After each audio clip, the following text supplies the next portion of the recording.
no bond. Is like no other type of crime to solve. An accused Miami serial killer once again ordered to remain behind bars. A South Florida woman falling to her death holding on to the elevated bridge after a drawbridge went up while she was trying to walk her bike across. And a Broward-based airline part of a massive merger. It's very rarely the case that airline mergers are good for the consumer. What combining two of the lowest cost carriers will mean for ticket prices. These stories and more coming up on Newsbreak. Hello, South Florida. I'm Anya Joseph. And I'm Zitlali Solache. Today's Tuesday, February 8th, 2022. From the South Florida Media Network's Biscayne-based studios in North Miami, this is SFMN Newsbreak.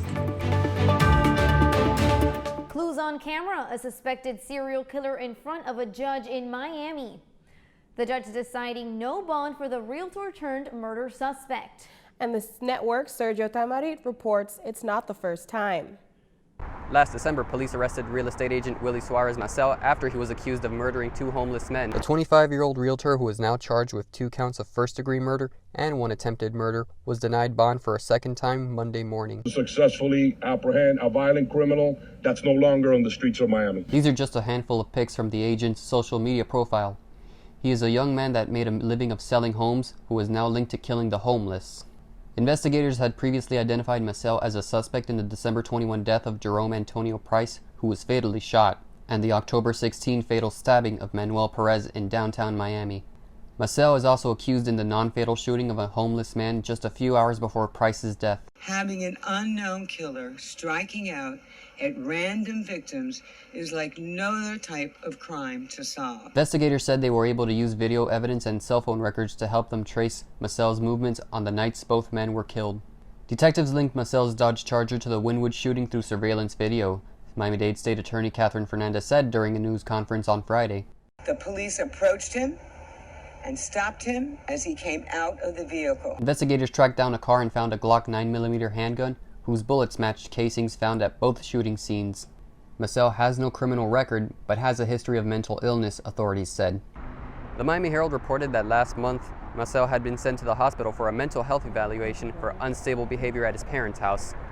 His next hearing is set for April. Right now for the South Florida Media Network, I'm Sergio Tamarit. A driver and a pedestrian have injuries this morning after a rollover wreck. Yesterday morning, just after 7 a.m., Miami-Dade Fire Rescue was called out to Northwest 151st Street and 6th Avenue. An SUV crashed, rolled over, and caught fire. The driver and an injured pedestrian were rushed to the hospital. A death investigation this morning after a South Florida woman falls to her death after a drawbridge went up while she was walking across it. Investigators are working to figure out why Sunday's tragic event happened and who was responsible. This all started around 1 in the afternoon. The 79-year-old woman was walking her bicycle along the bridge from the island of Palm Beach to West Palm Beach. There was a man that tried to help this woman as she was holding on to the elevated bridge, but unfortunately he wasn't able to rescue her. Unfortunately and tragically, she fell, landing about 50 to 60 feet below where the mechanical parts to the bridge are, and she died on impact. Detectives say they won't release her identity because of Mercy's Law. Frontier Airlines has announced it plans to buy the Miramar-based Spirit Airlines for nearly $3 billion. This plan would create the nation's 5th largest carrier. It would allow expansion to many destinations. Probably not a good thing for the average American flyer, simply because having more airlines and more competition in the market generally drives down lower fares. It's very rarely the case that airline mergers are good for the consumer, at least in the narrowest sense. Unclear what brand the two companies would fly under, but before it becomes a reality, it has to be approved by the federal antitrust regulators. The Heat on the road in Washington, D.C., trying to build on the best record in the Eastern Conference. That's still ahead, and so is this story. So I wanted to bring my family with my 3 kids and show them, and instantly they're like, oh my gosh, look at the lights. Speaking of D.C., there's a huge event there to recognize the Chinese New Year. FIU students from our Washington bureau went to check it out. Don't go away, Newsbreak will be back in 2 minutes.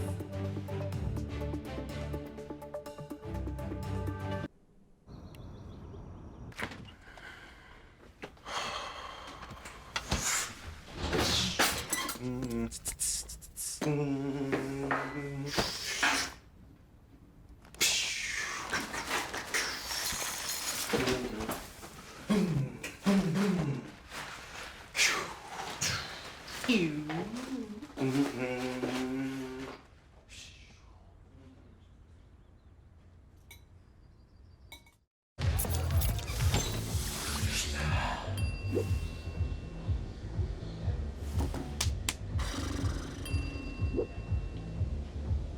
you need to do something to feel okay to drive, you're not okay to drive.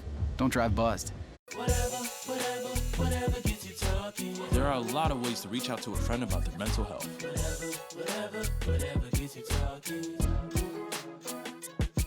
Learn how you can help at seizetheawkward.org. Bill is a family man.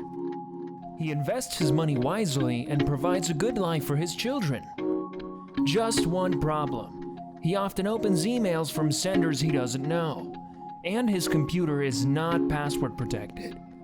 One day, Bill checked his bank account and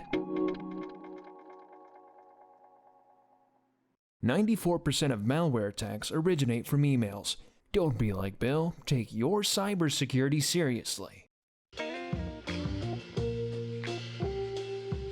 There's so many rewards in life. You coming into our home was one of the greatest rewards we could have ever had.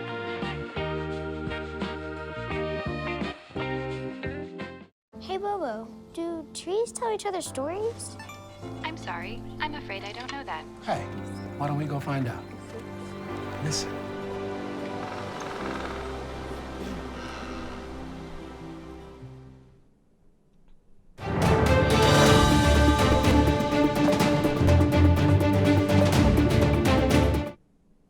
A great opportunity for a fresh start this morning from a celebration in Coconut Grove all the way to the nation's capital.